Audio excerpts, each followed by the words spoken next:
Middle ഈസ്റ്റിനെ വീണ്ടും ഒരു സമ്പൂർണ്ണ യുദ്ധത്തിന്റെ മുനമ്പിലേക്ക് തള്ളിവിട്ടുകൊണ്ട് ഇസ്രയേൽ മണ്ണിലേക്ക് ഇറാൻ പ്രത്യാക്രമണം ശക്തമാക്കിയിരിക്കുകയാണ്.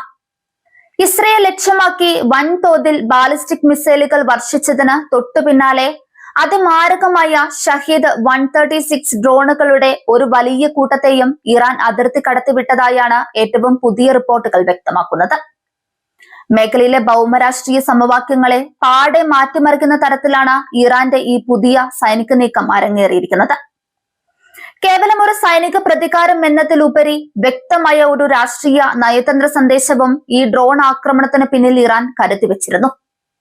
ഇസ്രയേലിലേക്ക് കുതിച്ചുപാഞ്ഞ ഷഹീദ് ഡ്രോണുകളിൽ ഞങ്ങൾ ലെബനനെ കൈവിടില്ല എന്ന ശക്തമായ സന്ദേശം രേഖപ്പെടുത്തിയിരുന്നതായാണ് പുറത്തുവരുന്ന വിവരങ്ങൾ. ലെബനനിലെ ഹിസ്ബുള്ള സായുധ സംഘത്തിന് നേരെയുള്ള ഇസ്രയേലിന്റെ ആക്രമണങ്ങൾക്ക് തങ്ങൾ നേരിട്ട് മറുപടി നൽകുമെന്ന ഇറാന്റെ പ്രഖ്യാപനമായിട്ടാണ് ഇത് വിലയിരുത്തപ്പെടുന്നത്. തെക്കൻ ലെബനനിലും തലസ്ഥാനമായ ബെയ്റൂട്ടിന്റെ തെക്കൻ പ്രാന്തപ്രദേശങ്ങളിലും ഇസ്രയേൽ ഡിഫൻസ് ഫോഴ്സ് നടത്തിവരുന്ന അതിശക്തമായ സൈനിക ഓപ്പറേഷനുകളാണ് നിലവിലെ കടുത്ത പ്രകോപനത്തിന് പ്രധാന കാരണം. ഹിസ്ബുള്ളയുടെ കമാൻഡ് സെന്ററുകളെയും പശ്ചാത്തല സൗകര്യങ്ങളെയും ലക്ഷ്യമിട്ട് ഇസ്രയേൽ നടത്തുന്ന വ്യോമാക്രമണങ്ങളും കരയുദ്ധ നീക്കങ്ങളും ലെബനനെ വലിയ രീതിയിൽ തകർത്തിരുന്നു.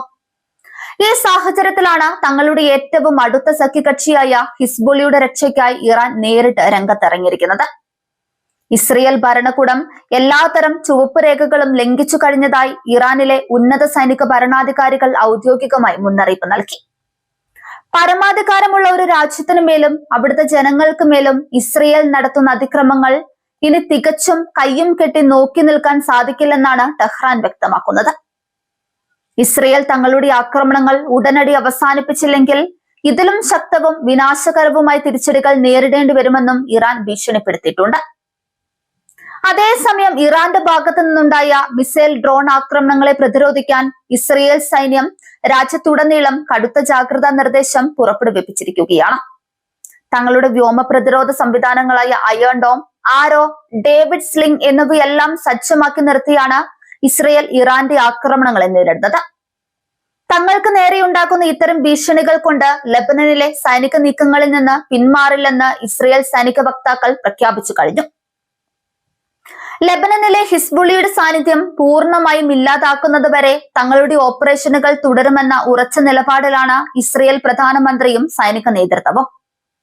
ഇറാന്റെ നേരിട്ടുള്ള ഇടപെടൽ തങ്ങളുടെ ലക്ഷ്യത്തെ ബാധിക്കില്ലെന്നും രാജ്യത്തിന്റെ സുരക്ഷയ്ക്കായി ഏത് അടിയന്തര സാഹചര്യത്തെയും നേരിടാൻ സൈന്യം സജ്ജമാണെന്നും ഇസ്രയേൽ വ്യക്തമാക്കുന്നുണ്ട്. ഇത് ഇരുപക്ഷവും തമ്മിലുള്ള നയതന്ത്ര ചർച്ചകൾക്കുള്ള സാധ്യതകളെ പൂർണ്ണമായി ഇല്ലാതാക്കുന്ന ഒന്നാണ്. ഇറാന്റെ ഡ്രോൺ സാങ്കേതിക വിദ്യയിൽ ഏറ്റവും മുൻപന്തിയിൽ നിൽക്കുന്ന ഒന്നാണ് ഷഹീദ് 136.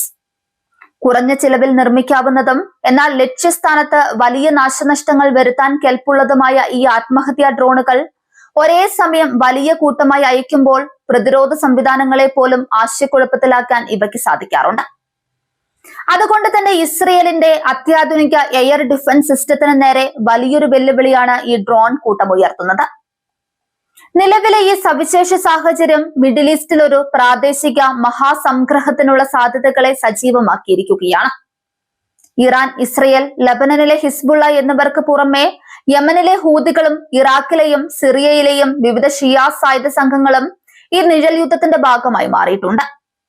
ഈ ശക്തികളെല്ലാം ഇപ്പോൾ ഒരേ സമയം ഇസ്രയേലിനെതിരെ നീങ്ങുന്നത് സ്ഥിതിഗതികൾ കൂടുതൽ സങ്കീർണമാക്കുന്നു. മിഡിൽ ഈസ്റ്റിലെ ഈ പുതിയ യുദ്ധമുഖം ആഗോള സാമ്പത്തിക രംഗത്തെയും വിപണികളെയും വലിയ രീതിയിൽ ബാധിക്കാൻ തുടങ്ങിയിട്ടുണ്ട്. ലോകത്തെ പ്രധാന എണ്ണക്കടത്തുപാതകൾ കടന്നു പോകുന്ന ഈ മേഖലയിലെ അസ്ഥിരത അന്താരാഷ്ട്ര തലത്തിൽ അസംസ്കൃത എണ്ണവില വർദ്ധിക്കുന്നതിന് കാരണമായേക്കാം. വിമാന സർവീസുകളെയും കപ്പൽ ഗതാഗതത്തെയും ഈ സംഘർഷം പ്രതികൂലമായി ബാധിക്കുമെന്ന ആശങ്കയും പരക്കെയുണ്ട്. നയതന്ത്ര തലത്തിൽ ഇറാന്റെ ഈ നീക്കത്തെ അമേരിക്ക ഉൾപ്പെടെയുള്ള പാശ്ചാത്യ രാജ്യങ്ങൾ കടുത്ത ഭാഷയിലാണ് വിമർശിക്കുന്നത്.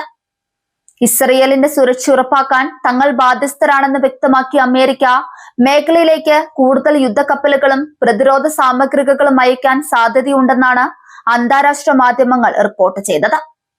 ഇത് US ഇറാൻ ബന്ധത്തെ കൂടുതൽ വഷളാക്കും. തുടർച്ചയായ വ്യോമാക്രമണങ്ങൾ മൂലം ലെബനനിലെ ജനജീവിതം പൂർണ്ണമായും ദുസ്സഹമായി മാറിയിരിക്കുകയാണ്. ലക്ഷക്കണക്കിന് ആളുകളാണ് തെക്കൻ ലെബനനിൽ നിന്നും സുരക്ഷിത താവളങ്ങൾ തേടി പലായനം ചെയ്യുന്നത്.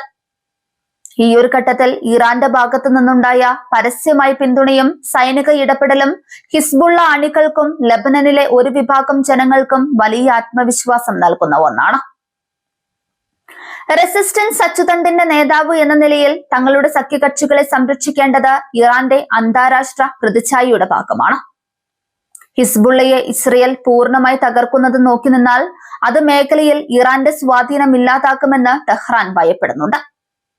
അതുകൊണ്ടാണ് തങ്ങളുടെ ആഭ്യന്തര സാമ്പത്തിക പ്രതിസന്ധികൾക്കിടയിലും ഇസ്രയേലിനെതിരെ നേരിട്ടുള്ള സൈനിക നീക്കത്തിന് ഇറാൻ തുനിഞ്ഞിറങ്ങിയത്.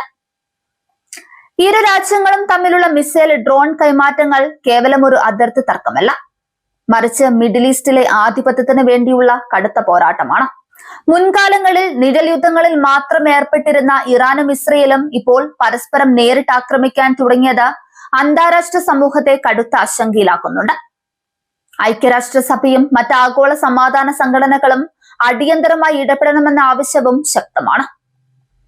വരും മണിക്കൂറിൽ ഇസ്രയേലിന്റെ ഭാഗത്തു നിന്നും ഇറാന്റെ മണ്ണിലേക്ക് എങ്ങനെയുള്ള തിരിച്ചടിയാണ് ഉണ്ടാകുക എന്നതിനെ ആശ്രയിച്ചിരിക്കും ഈ യുദ്ധത്തിന്റെ ഭാവി. ഇറാന്റെ ആണവ നിലയങ്ങളോ എണ്ണ ഉൽപാദന കേന്ദ്രങ്ങളോ ലക്ഷ്യമിട്ട് ഇസ്രയേൽ തിരിച്ചടിച്ചാൽ അത് മിഡിൽ ഈസ്റ്റിനെ പൂർണ്ണമായ ഒരു വിനാശത്തിലേക്ക് നയിച്ചേക്കാം. അതുകൊണ്ട് തന്നെ അതീവ ജാഗ്രതയോടെയും ഭീതിയോടെയുമാണ് ലോകരാജ്യങ്ങൾ ഈ യുദ്ധഭൂമിയെ ഉറ്റുനോക്കുന്നത്.